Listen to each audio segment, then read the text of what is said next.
Hello everyone, कैसे हैं आप? आपका आपके YouTube channel Digvijay commerce classes पर स्वागत है। हम आपके लिए अपने इस YouTube channel Digvijay commerce classes पर बीकॉम के सिलेबस के कंपलसरी सब्जेक्ट इनकम टैक्स की पूरी एक सीरीज लेके आ रहे हैं, जिसमें आपको एक तरफ से हर एक रूल और उनके प्रैक्टिकल क्वेश्चन 1 बाय 1 मिलता है। आप हमसे जुड़कर अपने कॉमर्स की पढ़ाई एक प्रॉपर वे में पूरी कर सकते हैं। जैसी पढ़ाई आप पाना चाहते हैं, यहाँ बिल्कुल वैसी ही पढ़ाई आपको अवेलेबल कराई जाती है। हम आपकी ज़रूरतों का विशेष ख्याल रखते हैं। हमें पता है कि आपके लिए वो क्लासरूम पढ़ाई या ऑफलाइन पढ़ाई सबसे बेहतर क्यों हुआ करती थी। हम आपकी पढ़ाई का वही नज़रिया, वही अंदाज़ इस ऑनलाइन नेटवर्क पर लेकर आते हैं। तो प्यारे दोस्तों, अगर आप अपने घर बैठे अपने कॉमर्स की पढ़ाई अपनी शर्तों पर पूरी करना चाहते हैं तो आइए हमसे जुड़िए। अगर आप हमसे नए जुड़ रहे हैं तो सबसे पहले हमारे इस YouTube channel Digvijay commerce classes को सब्सक्राइब करिए, शेयर करिए, बेल आइकन दबाइए ताकि आपको हमारे लेटेस्ट वीडियोज़ के अपडेट मिल सकें। आप हमसे पेड क्लास भी ले सकते हैं। पेड क्लास पाने के लिए आप हमारे व्हाट्सएप नंबर पर व्हाट्सएप करिए, मैसेज करिए, आपको पेड क्लास की पूरी जानकारी दे दी जाएगी, जिसमें बहुत थोड़े से शुल्क का भुगतान करके आप हमसे एक रेगुलर क्लास पाते हैं। PDF मिलेगा, डाउट सेशन रखा जाएगा, क्वेश्चन पेपर सॉल्व कराए जाएंगे।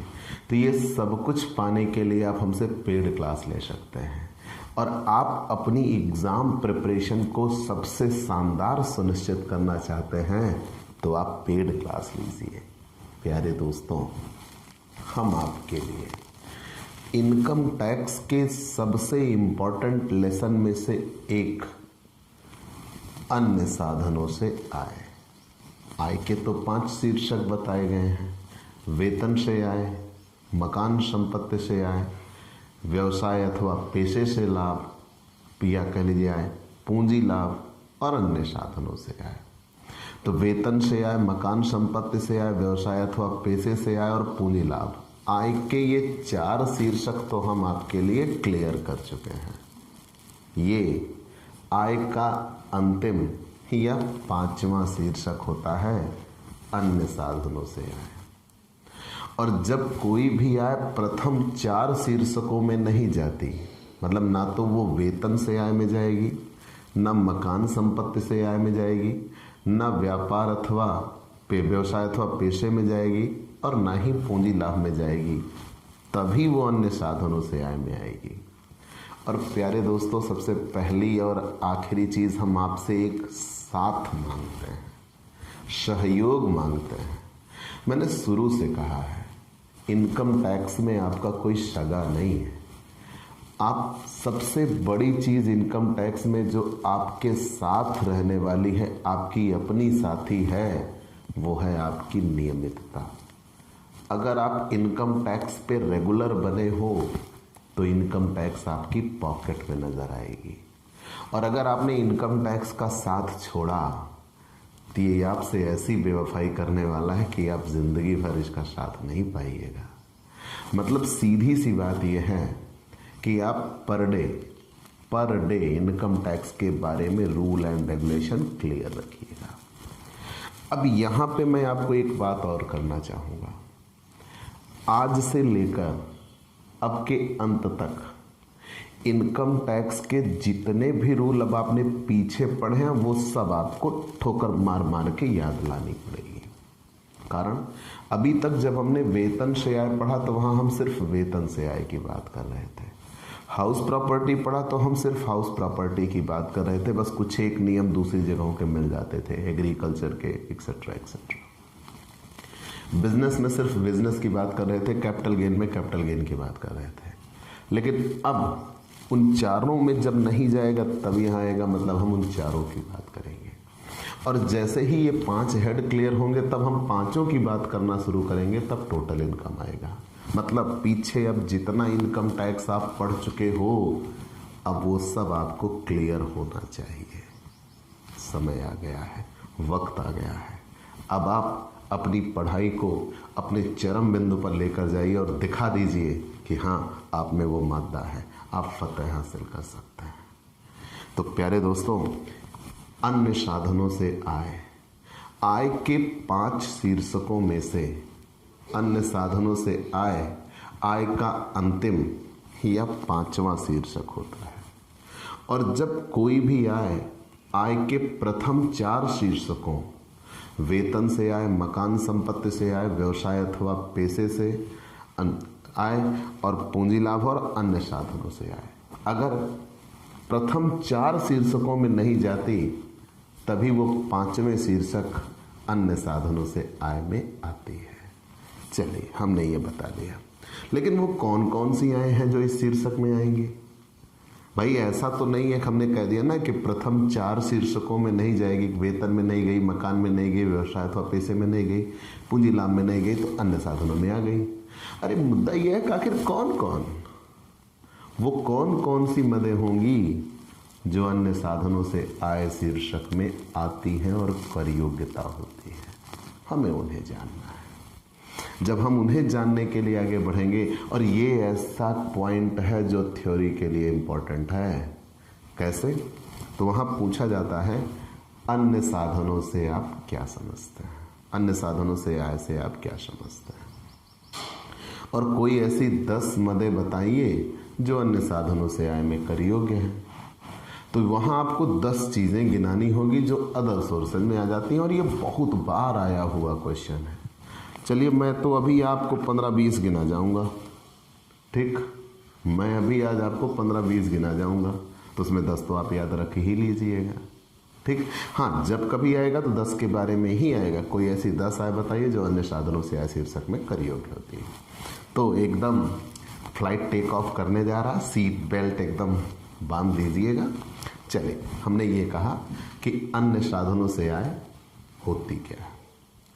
तो आय के 5 शीर्षकों में से अन्य साधनों से आय, आय का अंतिम शीर्षक है। कोई भी आय जब आय के प्रथम 4 शीर्षकों, वेतन, मकान, व्यवसाय अथवा पेशा, पूंजी लाभ में नहीं कर योग्य होती और वहां करमुक्त भी नहीं होती, मतलब वहां नहीं जाती, जब प्रथम 4 शीर्षकों में नहीं जाती, तो वो आय के 5वें शीर्षक अर्थात अन्य साधनों से आय में शामिल होती है। डेफिनेशन तो सिर्फ इतना है, लेकिन वो कौन कौन सी मदें हैं जो अन्य साधनों से आय शीर्षक में आएंगी?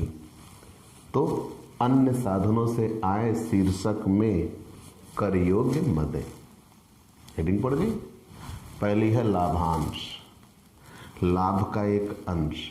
याद रखिएगा, मैं यहाँ एक बहुत बड़ी बात बोलने जा रहा हूँ। दुनिया में 2 ऐसी चीजें जो पूरी तरह से व्यापार हैं, लेकिन फिर भी वो व्यापार अथवा पेशे शीर्षक में नहीं जाती। ये लाइन मैं आपको बहुत बार बोल चुका हूँ। जैसे पहली चीज, तो व्यापार होता क्या है? अगर कोई कार्य मैं बार बार करता हूँ, अगर कोई कार्य मैं बार बार करता हूँ, रिपीट करता हूँ, तो वो मेरे लिए व्यापार बन चुका होता है। जैसे मैं मकान किराए पर उठाता हूँ, तो बहुत से ऐसे घर परिवार हैं जिनके लिए मकान किराए पर उठाना ही उनकी आय का प्रमुख जरिया है, वो उनका व्यापार बन चुका है, लेकिन फिर भी वो मकान संपत्ति से आय शीर्षक में वैल्यूएट किया जाता है। अगर मकान के किराए को मकान संपत्ति से आय में ना रखें तो फिर उस शीर्षक का कोई औचित्य ही नहीं बचेगा। दूसरा, अगर हम किसी कंपनी के अंश खरीदते हैं, तो अंश खरीदना तो व्यावसायिक काम है ना। अंश मान के चलिए, किसी कंपनी में पूंजी के लिए जो पैसा लगाया जाता है वो अंश होते हैं, तो अंश तो व्यापारिक इंस्टीट्यूट से जुड़े हुए हैं। लेकिन जब अंश पर हमें लाभांश मिलता है तो वो अदर सोर्सेज में शामिल किया जाता है, ये याद रखिएगा, ठीक? तो अंश से आय, अगर अंशों पर हमें कोई लाभांश मिला, लेकिन यहाँ 2 बातें मैं आपको क्लियर कर देना चाहता हूँ। अगर वो भारतीय कंपनी से लाभांश मिलेगा या घरेलू कंपनी से लाभांश मिलेगा, जहाँ कहीं ये लिखा हो भारतीय कंपनी या घरेलू कंपनी से लाभांश, तो कर मुक्त होगा। कारण एक आय पर 2 बार कर नहीं लगता। और आप ये जानते हो कंपनी स्वयं करदाता है। अगर कंपनी स्वयं करदाता है तो कंपनी पहले कर देगी और कर देने के बाद जब वो लाभांश वितरित करती है तो उस पर ऑलरेडी पहले कर दिया जा चुका है, तो उस लाभांश को भारत में कर योग्य नहीं कहते। तो क्लियर कट आप ये रखिए कि अगर भारतीय कंपनी से लाभांश मिला तो करमुक्त हुआ, उसके अलावा अन्य कोई लाभांश होगा तो वो अन्य साधनों से आय में ही जाएगा। लेकिन अगर डेफिनेशन पे आऊं तो लाभांश कहते किसे हैं? तो लाभांश की डेफिनेशन ये बनती है लाभ का एक अंश, लाभ का एक टुकड़ा। तो जब कभी कंपनी लाभ कमाती है तो अपने लाभ को अपने अंशधारियों में बांट देती है। तो जब कंपनी अपने लाभ को अपने अंशधारियों में बांट देती है तो एक अंशधारी को जो मिलता है वो लाभ का एक अंश मिलता है, लाभ का एक भाग मिलता है, उसे ही लाभांश कहते हैं। ठीक, और ये अन्य साधनों से आय होती है। दूसरा, लॉटरी का इनाम, वर्ग पहेली, घुड़दौड़, ताश अथवा जुआ अथवा शर्त से इनाम या आय, ये तो आकस्मिक आय होती है, कैजुअल इनकम। ये शुरू में हम पढ़ा चुके हैं। कोई ऐसी आय जो संयोगवश, भाग्यवश, अकस्मात प्राप्त हो जाए और जिसके प्राप्त होने की कोई उम्मीद ना रही हो। और सबसे बड़ी चीज इसमें होती है कि रिकरिंग नेचर नहीं होता। आज मिली है, अगली बार फिर हमें मिलेंगी, इस बात की कोई पुख्ता गारंटी नहीं है। उन्हें आकस्मिक आय कहते हैं। वो चाहे जिस रूप में आई हो, वर्ग पहेली, ताश के खेल, जुआ, घुड़दौड़, शर्त, कोई भी तरीका रहा हो, लेकिन ये आकस्मिक आय होती हैं और ये अन्य साधनों से आय शीर्षक में कर योग्य है। क्लियर? आगे बढ़ जाते हैं। नियोक्ता द्वारा अपने कर्मचारियों से प्राप्त प्रोविडेंट फंड, सुपरएनुएशन फंड अथवा कर्मचारी बीमा अधिनियम 1948 के अंतर्गत स्थापित किसी फंड में अंशदान। अगर कोई नियोक्ता, ध्यान दीजिएगा, अभी तक आपने जब वेतन पाठ पढ़ा था तो जो कर्मचारी था उसकी कर योग्यता आपने निकाली थी। जब आप अन्य साधनों से आय में आए तो आप मालिक की कर योग्यता निकाल रहे हो। अगर कोई मालिक करदाता है, भाई वो भी तो करदाता ही होगा। अगर कोई मालिक करदाता है और उस मालिक के यहाँ कोई प्रोविडेंट फंड बनाया गया है, और वो भी कैसा? कर्मचारियों से प्राप्त प्रोविडेंट फंड, सुपर एनुमेशन फंड अथवा कर्मचारी बीमा अधिनियम 1948 के अंतर्गत स्थापित कोई फंड है, अगर उसमें अंशदान हुआ है कर्मचारियों के द्वारा तो मालिक के लिए आय होती है और वो अन्य साधनों से आय में रखी जाती है। ठीक, मालिक के जरिए अगर कर्मचारी को मिले तो वेतन, लेकिन कर्मचारी के जरिए अगर मालिक को मिले तो अन्य साधनों से आय, याद रखिएगा। फिर प्रतिभूतियों पर ब्याज से आय। इस पूरे पाठ में सबसे बड़ा रोल प्रतिभूतियों का ही है। जब कभी हम किसी कंपनी में विनियोग करते हैं और उस विनियोग के प्रमाण स्वरूप जो प्रपत्र हमें मिलते हैं वो प्रतिभूति कहलाते हैं, सिक्योरिटी कहलाते हैं। याद रखिएगा मैंने क्या कहा। जब किसी कंपनी में हम विनियोग करते हैं, आप 12th से पढ़ते चले आए होंगे विनियोग, तो जब किसी कंपनी में हम विनियोग करते हैं, पैसा लगाते हैं, चाहे हमने शेयर खरीदा हो या डिवेंचर या बॉन्ड, तो जब किसी कंपनी में हम विनियोग करते हैं तो उस विनियोग के परिणाम स्वरूप जो प्रपत्र हमें मिलते हैं वो प्रपत्र ही प्रतिभूति कहलाते हैं, सिक्योरिटी कहलाते हैं। और अगर सिक्योरिटी से हमें कोई आय मिलती है, बेसिकली उन पे हमें ब्याज मिलता है, तो वो अन्य साधनों से आय में आता है। और ध्यान रहे ये 2 प्रकार की होंगी, सरकारी प्रतिभूतियां, गैर सरकारी प्रतिभूतियां। सरकारी प्रतिभूतियां भी 2 प्रकार की होंगी, करमुक्त सरकारी प्रतिभूतियां, कर योग्य सरकारी प्रतिभूतियां। और करमुक्त वाली भी 2 प्रकार की होंगी, गैर सरकारी प्रतिभूतियां भी 2 प्रकार की होंगी, करमुक्त गैर सरकारी और कर योग्य गैर सरकारी। चलिए, अन्य साधनों से आय में आती है। तो मैंने अभी तक आपको क्या बताया? अन्य साधनों से आय में आपने क्या क्या देखा? लाभांश, हम अन्य साधनों से आय में शामिल। मैं जितनी बातें बता रहा हूं उतनी ही आप लिखिएगा। जैसे यही क्वेश्चन आ गया ना कि अन्य साधनों से आय से आप क्या समझते हैं, तो मैंने शुरुआत की कि ये आय के 5 शीर्षकों में से 5वां और अंतिम शीर्षक होता है। जब कोई भी आय के प्रथम 4 शीर्षकों में नहीं जाती तो वो 5वें शीर्षक अर्थात अन्य साधनों से आय में शामिल होती है। और कुछ प्रमुख आयें जो अन्य साधनों से आय शीर्षक में शामिल की जाती हैं निम्न है। नंबर 1 लाभांश, उसके बारे में आप बता दीजिएगा। नंबर 2 तुरंत आपने बताया लॉटरी, वर्ग पहेली, ताश के खेल, जुआ, शर्त आदि से आय। नंबर 3 नियोक्ता द्वारा उसके प्रोविडेंट फंड में जो अंशदान वगैरह हुआ है वो। और चौथा आपने क्या बताया, प्रतिभूतियों के ब्याज से आय। 5वां मशीन, प्लांट अथवा फर्नीचर को किराए पर उठाने से आए। लेकिन यहाँ सतर्क हो जाइएगा। जैसे किसी व्यक्ति के पास ट्रैक्टर है, बहुत से प्यारे दोस्तों के पास ट्रैक्टर होगा, और अगर उससे वो जुताई का काम करते हैं तो ट्रैक्टर की जुताई किस शीर्षक में जाएगी? हाँ, वो व्यवसाय हो सकता है। और अगर उसकी आय व्यवसाय अथवा पेशे शीर्षक में वैल्यूएट हो चुकी है तो फिर वो अदर सोर्सेज में नहीं आएगी।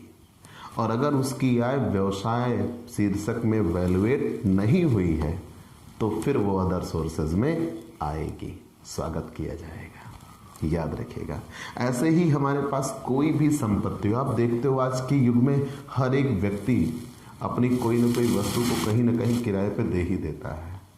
तो अगर ऐसा होता है तो अगर हमारे पास कोई संपत्ति है जिसका मालिकाना हक हम रखते हैं, अगर हमने उसे किराए पर दिया और वो किराए पर देना हमारा व्यापार नहीं है, जैसे टेंट वाला अगर हमें किराए पे देता है तो वो किराए पे देना उसका व्यापार है, उसके लिए वो व्यवसाय अथवा पेशा व्यवसाय पाठ में ही जाएगा।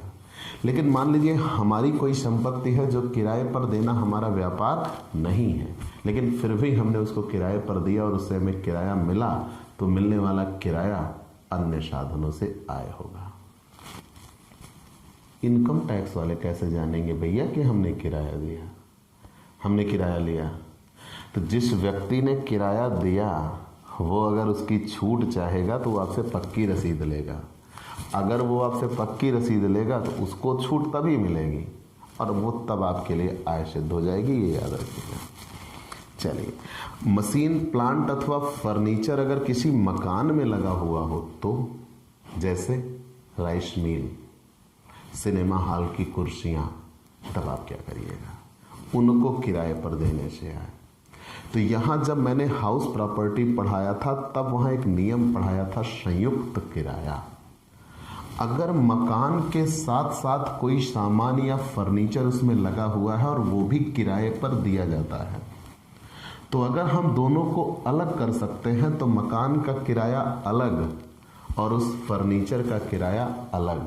मकान का किराया हाउस प्रॉपर्टी में और फर्नीचर का किराया बिजनेस प्रोफेशन में अगर जाता है तो बिजनेस प्रोफेशन में, नहीं तो अदर सोर्सेस में। और अगर हम दोनों को अलग नहीं कर सकते, मतलब मकान से फर्नीचर को अलग नहीं किया जा सकता, तो मकान और फर्नीचर दोनों का किराया फिर आ जाएगा अदर सोर्सेज में। ये विशेष रूप से याद रखिएगा। आगे बढ़ जाते हैं। कीमैन बीमा पॉलिसी से प्राप्त राशि। यहाँ तो 3 नियम हैं, ये 3 पाठों से होकर गुजरेगा। कीमैन बीमा पॉलिसी कैसा? आपने सोचा होगा यार आदमी ये कमाल का है। जब सैलरी पार्ट पढ़ाया था तो कीमैन बीमा पॉलिसी को सैलरी में बता बैठा था, यहाँ कह रहा 3 पाठों से होकर गुजरेगा। वहीं बता देता तो अब चक्कर खा के गिर जाते हैं। तो कीमैन बीमा पॉलिसी, जब कभी कोई मालिक अपने अधीनस्थों का बीमा कराता है, ठीक, तो उसे कीमैन बीमा पॉलिसी कहा जाता है। और यहाँ ये ध्यान रहे कि अगर कीमैन बीमा पॉलिसी का पैसा कर्मचारी को मिलता है तो ये उसके लिए वेतन से आया है, और अगर कीमैन बीमा पॉलिसी का पैसा उसी संस्था को मिलता है जिसने ये कराया तो ये बिजनेस है, और अगर कीमैन बीमा पॉलिसी का पैसा डायरेक्टर को मिलता है, संचालकों को मिलता है या कंपनी के चेयरमैन को मिलता है तब ये अदर सोर्सेज है, ये याद रखिएगा। ठीक, अगर कीमैन बीमा पॉलिसी का पैसा कर्मचारी को मिला तो वेतन से आए, अगर कीमैन बीमा पॉलिसी का पैसा उसी संस्था या मालिक को मिला तो बिजनेस प्रोफेशन, और अगर कीमैन बीमा पॉलिसी का पैसा कंपनी के संचालक या कंपनी के चेयरमैन को मिला तब ये अदर सोर्सेज में आता है।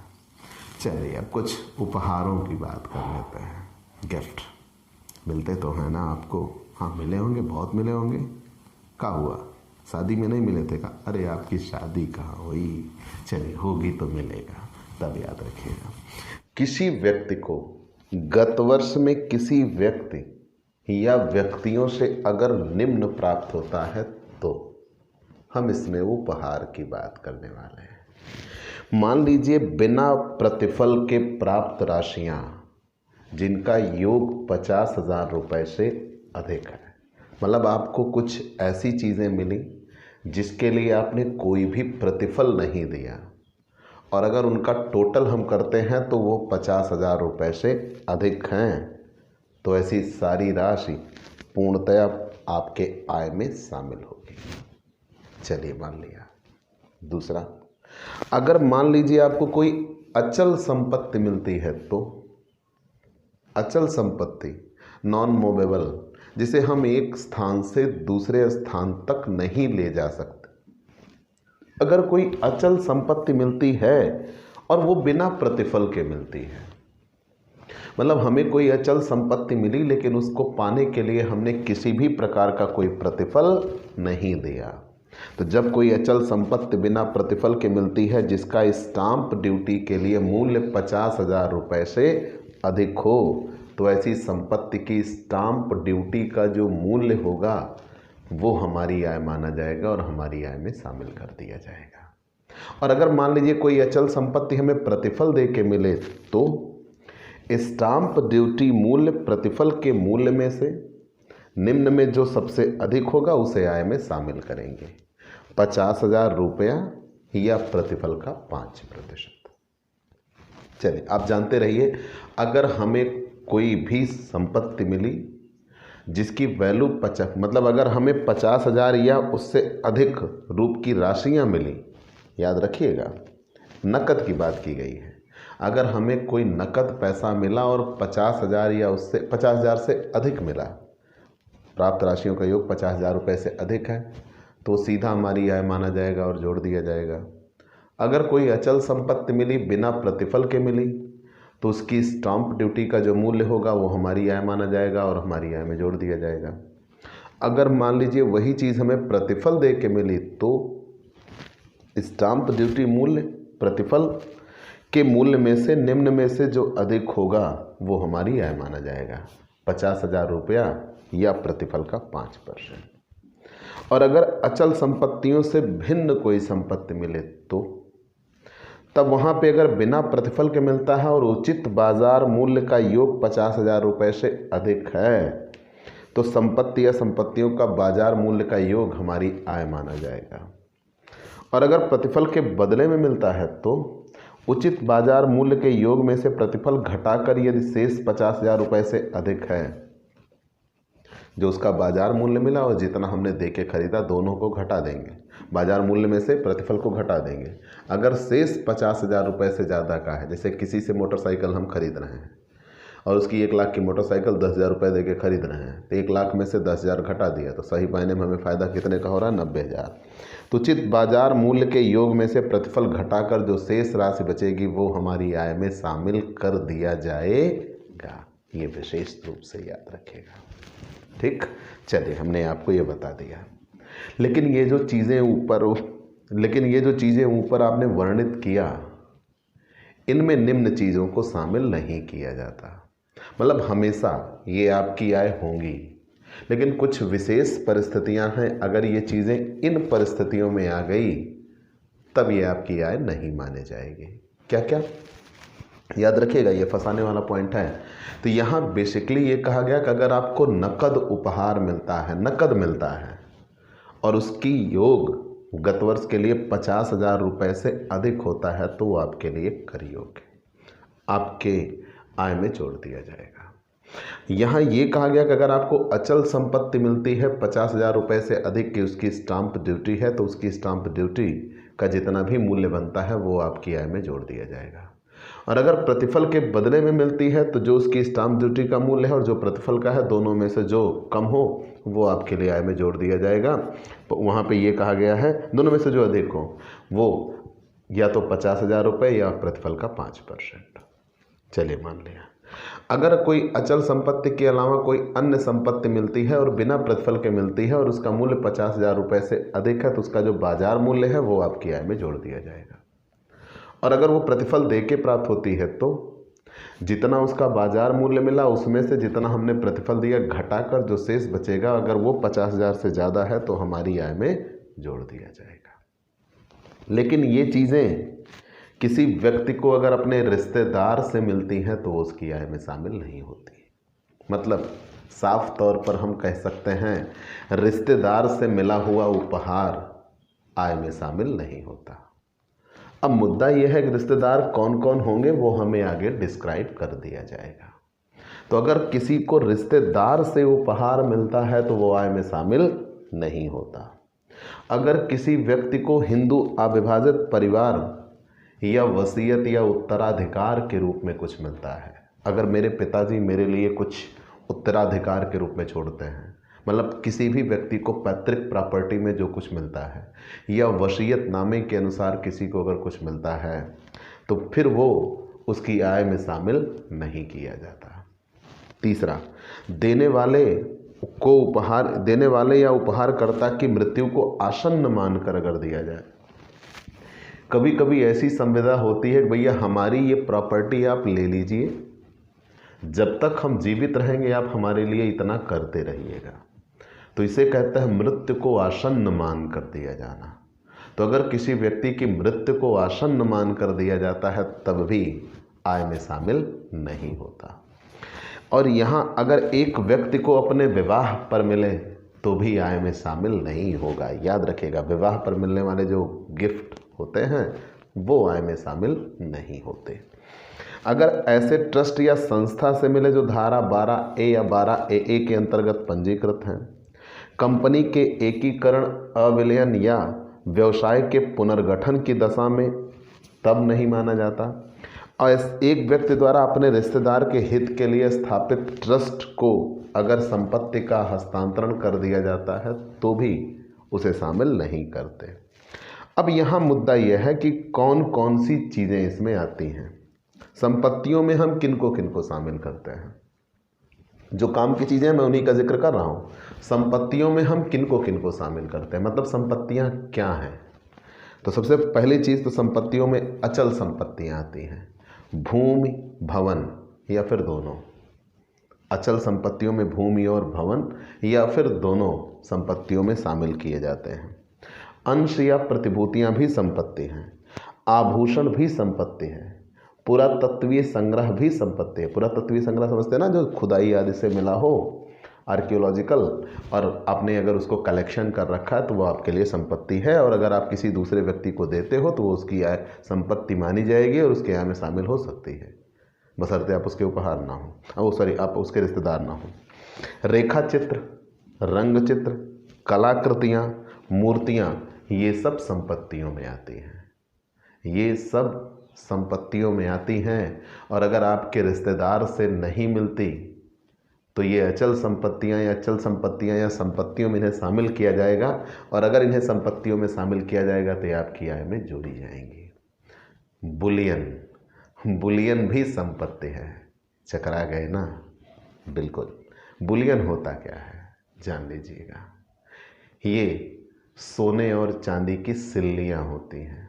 अरे बिस्किट जैसा देखिएगा ना, वो सोने चांदी के, जो सोने चांदी की सिल्लियाँ होती हैं और जो 99.5% 99.5% श्योर, वो कह लीजिए प्योर होती हैं, उन्हें बुलियन कहा जाता है।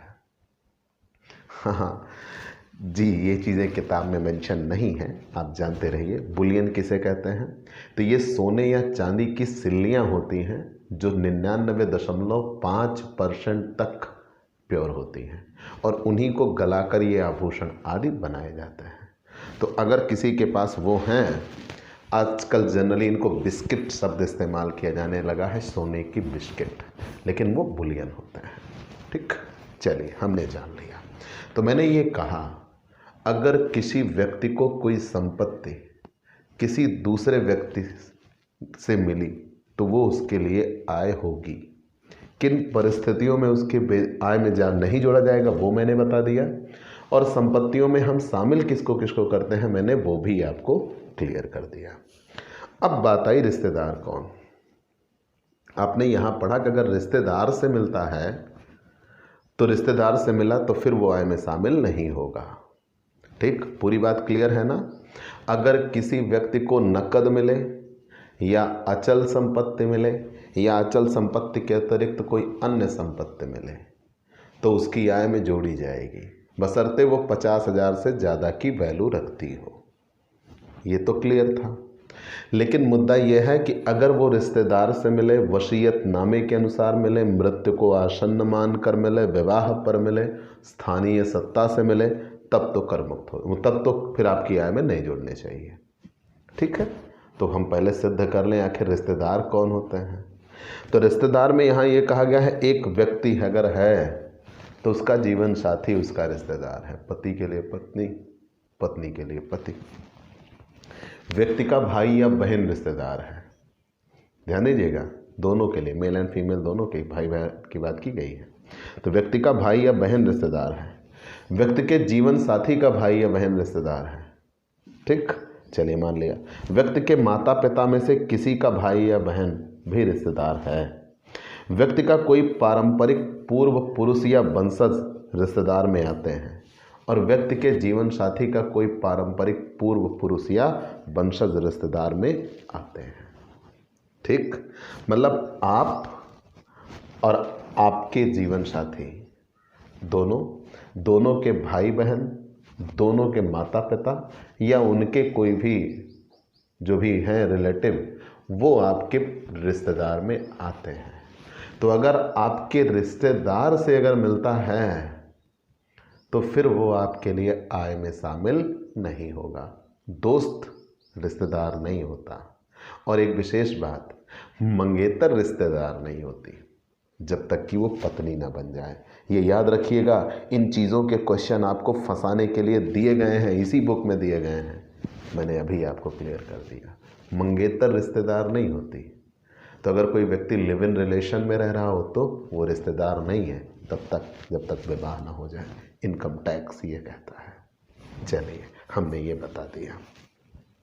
अगर किसी व्यक्ति को कोई क्षतिपूर्ति मिलती है तो कंपनसेशन किन मुद्दों में? क्षतिपूर्ति या अतिरिक्त क्षतिपूर्ति पर प्राप्त ब्याज उस गत वर्ष की आय माना जाएगा जिस गत वर्ष में प्राप्त हुआ हो। अगर कोई कंपनसेशन हमें मिलता है या कंपनसेशन पर कोई ब्याज हमें मिलता है तो वो भी उसी गत वर्ष की आय माना जाएगा जिस गत वर्ष में वो प्राप्त हुआ हो। अगर हम किसी कंपनी में, याद रखिए, यदि कंपनी जिसमें जनता का सारवान हित नहीं है, निवासी को अंश जारी करती है जिसका प्रतिफल अंश पर अंकित मूल्य से अधिक है तो निम्न राशि आय मानी जाएगी। क्या? प्रतिफल की राशि से अंश का उचित बाजार मूल्य घटाकर शेष राशि। ये चीज़ें तो यहाँ पर बता दिया गया है। चलिए मान लिया, नौकरी से निकाले जाने पर या सेवा शर्तों में परिवर्तन के कारण प्राप्त क्षतिपूर्ति की राशि अन्य साधनों से आय में शामिल की जाएगी। अगर आपको नौकरी से निकाला जा रहा है और नौकरी से निकाले जाने या सेवा शर्तों में परिवर्तन के कारण अगर प्राप्त या प्राप्य क्षतिपूर्ति आपको मिल रही है तो वह आपके लिए अन्य साधनों से आय में आएगी, बशर्ते वो वेतन में ना गई हो। और यदि कोई पूंजी संपत्ति के अंतरण के लिए बातचीत के अनुक्रम में अग्रिम आपको मिला, आपने अपनी संपत्ति को बेचने के लिए एडवांस लिया और बाद में आपने अपनी संपत्ति भी नहीं बेचा और वो एडवांस जब्त हुआ तो वो आपके लिए आय बन गया, तब वो आपके लिए अन्य साधनों से आय में वैल्यूएट होगा। ठीक, चलिए हमने ये तो बता दिया। तो ये वो चीज़ें हैं जो अन्य साधनों से आय में आती हैं। इसके अतिरिक्त कुछ अन्य चीज़ें भी हैं जिन्हें हम अन्य साधनों से आय में शामिल करते हैं, हम उनको भी थोड़े मेंशन कर देते हैं तो आपके लिए और सुविधा हो जाएगी। मैंने कहा ना कि हमें कम से कम वो 10 चीज़ें जाननी है जो अन्य साधनों से आय में आती हैं। कोई ऐसी 10 मदें बताइए जो अन्य साधनों से आय में आती हैं, और ये क्वेश्चन अमूमन हर बार पेपर में आ जाता है।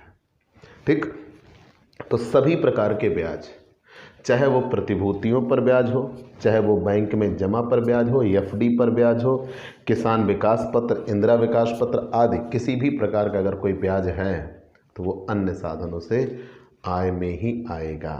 ये विशेष रूप से याद रखिएगा। अगर मान लीजिए कोई किराएदार है और किराए पर ली गई संपत्ति को वो फिर से किराए पर उठाता है तो उसे उप किराएदारी कहते हैं, सिकमी किराया कहते हैं। अगर कोई किराएदार है, किराए पर ली गई संपत्ति को वो फिर से किराए पर उठाता है तो उसे उप किराया कहते हैं, और उप किराया हमेशा अन्य साधनों से आय में आता है। मतलब आप जिस संपत्ति के मालिक नहीं हो, अगर उस संपत्ति को किराए पर दे देते हो तो उससे जो आपको किराया मिलता है उप किराया या शिकमी किराया कहलाता है, और वो अन्य साधनों से आय होता है। और अगर आप उसके मालिक हो तो तब तो आपके लिए हाउस प्रॉपर्टी या बिजनेस प्रोफेशन में चला जाता है। किसी अध्यापक को परीक्षा में एग्जामिनर बनने पर या गार्डी करने पर, मतलब कॉपी चेक करने के लिए जाता है तो, या एग्ज़ाम हॉल में जो गार्डी बन के करता है तो जो पैसे मिलते हैं वो अदर सोर्सेज होते हैं, सैलरी नहीं होती, याद रखिएगा। रॉयल्टी अगर आपको मिले तो, मान लीजिए आपके पास कोई प्रॉपर्टी है और आपने अपनी प्रॉपर्टी को किसी दूसरे व्यक्ति को प्रयोग करने के लिए कुछ समय के लिए दे दिया तो उस पर आपको रॉयल्टी मिलती है। तो रॉयल्टी आपके लिए अदर सोर्सेज होती है। किसी ऐसी भूमि का किराया जो आपके मकान से ना लगी हो, अगर आप अपनी ज़मीन को किराए पर देते हो तो उससे जो किराया मिलता है वो अदर सोर्सेज है, और अगर ज़मीन मकान से लगी हुई है, मकान के साथ पंजीकृत है, तब तो वो हाउस प्रॉपर्टी है। ये हम पीछे पढ़ा चुके हैं। आगे, भारत के बाहर स्थित कृषि भूमि से आय। भारत के अंदर कृषि भूमि से आय क्यों नहीं? तो भारत के अंदर अगर कृषि भूमि से आय होती है तो कृषि आय होती है और वो कर मुक्त होती है, और अगर भारत के बाहर कोई कृषि भूमि है उससे आय होती है तो वो अदर सोर्सेज है। हाट बाजार या मछली क्षेत्रों से आय, ये अदर सोर्सेज है। पट्टे पर रखी हुई संपत्ति से आय, ये भी अदर सोर्सेज।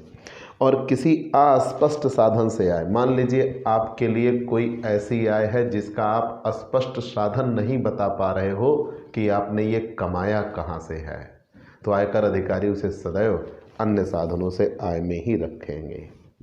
ठीक, पुस्तकों में बिना लिखे विनियोग, पुस्तकों में बिना लिखा हुआ धन, ना स्पष्ट किया गया व्यय, बिना स्पष्ट किया गया धन या व्यय, ये सब चीज़ें अन्य साधनों से आय शीर्षक में ही दिखाए जाते हैं। किसी संसद सदस्य या विधायक का वेतन अन्य साधनों से आय होता है, क्योंकि उनको जो वेतन मिलता है वहाँ पर मालिक और कर्मचारी का संबंध नहीं बनता। जब मालिक और कर्मचारी का संबंध नहीं बनता तो फिर वहाँ पे वेतन से आय नहीं होती, फिर वो अन्य साधनों से आय होती है। ठीक, चलिए ये सब चीज़ें तो हमने मान लिया। अगर एक नई कंपनी के अंशों का अभिगोपन करने के प्रतिफल में उसके संचालक द्वारा प्राप्त कमीशन है तो संचालकों आदि को जो कमीशन मिलता है वो अन्य साधनों से आय में जाता है, वेतन में नहीं जाता। अगर कोई संचालक को ग्रेच्युटी मिलती है जो कंपनी का कर्मचारी नहीं है तो वो भी अन्य साधनों से आय में है। और अगर कोई एक कर्मचारी है, उसकी विधवा है, उसकी विधवा को पेंशन मिलती है तो वो पेंशन अन्य साधनों से आय शीर्षक है, वेतन नहीं है।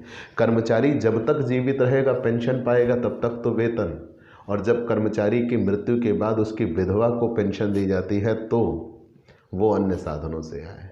और ये जो किसान सम्मान निधि आ रही हैं या किसी भी प्रकार के भत्ते मिलते हैं आपको जो सरकार देती है, या विकलांग पेंशन या कह लीजिए विधवा पेंशन, तो ये सब चीज़ें अन्य साधनों से आय में ही आएगी। लेकिन अगर किसी व्यक्ति को महावीर चक्र, परमवीर चक्र आदि प्राप्त हुआ है तो उसको जो पेंशन मिलती है वो कर मुक्त होती है। ये विशेष रूप से याद रखिएगा। है तो अदर सोर्सेज ही लेकिन कर मुक्त होती है। ठीक। राष्ट्रीय बचत योजना में जमा किसी में से निकाली गई मूलधन एवं ब्याज, वो भी अन्य साधनों से आय है। यहाँ विशेष बात आपको मैं बताने चल रहा हूँ, भारत के लिए खेलने के लिए चुने गए क्रिकेट खिलाड़ियों की आय बहुत बड़ा मुद्दा है। आपके लिए एक ऐसा लॉलीपॉप है जिसे देखकर आप सोचते हो गजब कमा रहा है। ध्यान दीजिएगा, भारत में खेले गए टेस्ट मैच के संदर्भ में, अगर कोई टेस्ट मैच भारत में खेला जाता है तो जो BCCI उनको पैसा देता है 75% उचित व्यय के लिए घटा दिया जाता है, 25% उनकी कर योग्य आय मानी जाती है और अन्य साधनों से आय शीर्षक में जोड़ दी जाएगी। दूसरा, भारत में खेले गए अन्य मैच के संदर्भ में साधारणतया बोर्ड से प्राप्त संपूर्ण आय व्यय कर दी गई मान ली जाती है तथा कर योग्य नहीं होती। अगर टेस्ट मैच के संदर्भ में आय प्राप्त करते हैं तो 75% घटा दिया जाता है, शेष जो 25% है वो कर योग्य है। अगर ODI या T20 खेलते हैं तो जितना भी पैसा पाते हैं ये मानते हैं कि इनके लिए वो खर्च कर दिया गया होगा, उन्होंने खुद खर्च कर दिया होगा, कमाया और कमाने के दौरान खर्च कर दिया होगा उसी चीज़ के लिए, इसलिए वो कर मुक्त होता है। और अगर भारत के बाहर कोई मैच खेलने जाते हैं वहाँ पैसा पाते हैं तो ये वहाँ सीधी बात है कि 50% व्यय के रूप में घटाकर शेष 50% कर योग्य आय होगी। ठीक, वहाँ टेस्ट T20 ODI सबके लिए ही संदर्भ लागू है। यहाँ तो नियम यह है कि अगर T20 खेला ODI खेला तो जितना पैसा कमाओगे पूरा खर्च के लिए मान लिया जाएगा और उस पर आपको कर नहीं देना। टेस्ट मैच खेला तो 75% खर्च के तौर पर घटा दिया जाएगा, जो 25% बचा वो कर योग्य होगा, जो BCCI देता है सेंट्रल कॉन्ट्रैक्ट के तहत और एक मैच के लिए। और अगर भारत के बाहर खेलते हैं तो 50% कर मुक्त होता है, उससे ज़्यादा 50% खर्चों के लिए घटा दिया जाएगा और जो शेष बचेगा वो कर योग्य होगा, आय में जोड़ दिया जाएगा। अगर किसी होटल के वेटर को या टैक्सी के चालक को कोई टिप मिलती है, बख्शीश जिसे कहते हो, तो वो भी अन्य साधनों से आय शीर्षक में ही जाती है। चलिए, हमने इतना तो बता दिया। तो आप ये सारा एक क्वेश्चन कंप्लीट क्वेश्चन था, अन्य साधनों से आय से आप क्या समझते हैं और वो कौन कौन सी आय हैं जो अन्य साधनों से आय शीर्षक में कर योग्य होती हैं। तो प्यारे दोस्तों, आपको ये क्लास कैसी लगी हमें ज़रूर बताइएगा। आपके लाइक और कमेंट का इंतज़ार रहेगा। आप हमसे पेड क्लास भी ले सकते हैं। पेड क्लास पाने के लिए आप हमारे व्हाट्सएप नंबर पर व्हाट्सएप करिए, मैसेज करिए, आपको पेड क्लास की पूरी जानकारी दे दी जाएगी, जिसमें आप बहुत थोड़े से शुल्क का भुगतान करके हमसे एक रेगुलर क्लास पाते हैं। PDF मिलेगा, डाउट सेशन रखा जाएगा, क्वेश्चन पेपर सॉल्व कराए जाएंगे। तो ये सब कुछ पाने के लिए आप हमसे पेड क्लास ले सकते हैं। और स्पेशली अगर आप हमसे नए जुड़े हैं तो सबसे पहले हमारे इस YouTube channel Digvijay commerce classes को सब्सक्राइब करिए, शेयर करिए, बेल आइकन दबाइए, ताकि आपको हमारे लेटेस्ट वीडियोज़ के अपडेट मिल सके। तो आज की क्लास में इतना ही। अगले दिन नए टॉपिक के साथ फिर से मुलाकात होगी। चलते हैं दोस्तों, बाय बाय दोस्तों।